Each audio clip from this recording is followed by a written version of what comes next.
এই যেন পুকুর চুরি নয়, যেন একটি সাগর চুরির মতো ঘটনা, যা আমাদের বাংলাদেশেই ঘটেছে।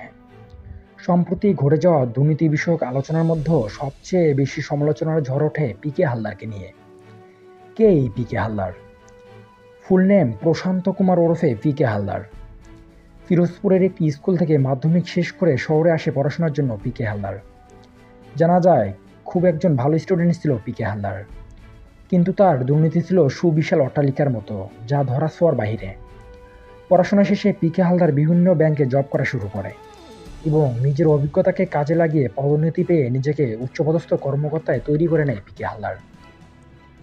পিকে হালদার নিজের নামে, ছোট ভাইয়ের নামে এবং বিভিন্ন আত্মীয় স্বজনের নামে বিভিন্ন কোম্পানি খুলে বসে এবং রাতারাতি নিজেকে কোটিপতির আসনে নিয়ে চলে যায়। কিন্তু তার সম্পদ নিয়ে যখন প্রশ্ন জেগে ওঠে, তখন দুর্নীতি দমন কমিশনের কাছে তার সব অবৈধ সম্পদের হিসাব চলে আসে। সে একাই ৩৬০০ কোটি টাকা বিদেশে পাচার করেছে। তার বান্ধবীদের শত শত কোটি টাকা হাতিয়ে নেয়ার জায়গা তৈরি করে দিয়েছে।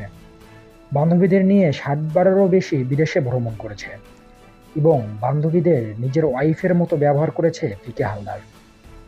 পিকে হালদারের বিরুদ্ধে যখন মানি লন্ডারিংয়ের অভিযোগ আসে, তখন তার বিদেশ ভ্রমণ বাতিল করে দেয় দুর্নীতি দমন কমিশন। কিন্তু অল্প কিছুদিনের মধ্যেই সে বিভিন্ন মহলের সহযোগিতা নিয়ে ভারতে পালিয়ে গিয়ে সেখানেই আশ্রয় নেয়। সেখানে তিনি নিজের নাম পরিবর্তন করে বিভিন্ন কোম্পানি খোলে, কিন্তু সম্প্রতি ভারতের বিভিন্ন গোয়েন্দা সংস্থা এবং ভারতের পুলিশের কাছে আটক হয় দুর্নীতির এই মহানায়ক। বর্তমানে তাকে দেশে ফিরিয়ে আনতে প্রচেষ্টা চালিয়ে যাচ্ছে বাংলাদেশ পুলিশ। তো ভিউয়ার্স, আজকের ভিডিওটি এই পর্যন্তই। যদি ভালো লেগে থাকে তাহলে অবশ্যই সাবস্ক্রাইব করবেন আমার চ্যানেল।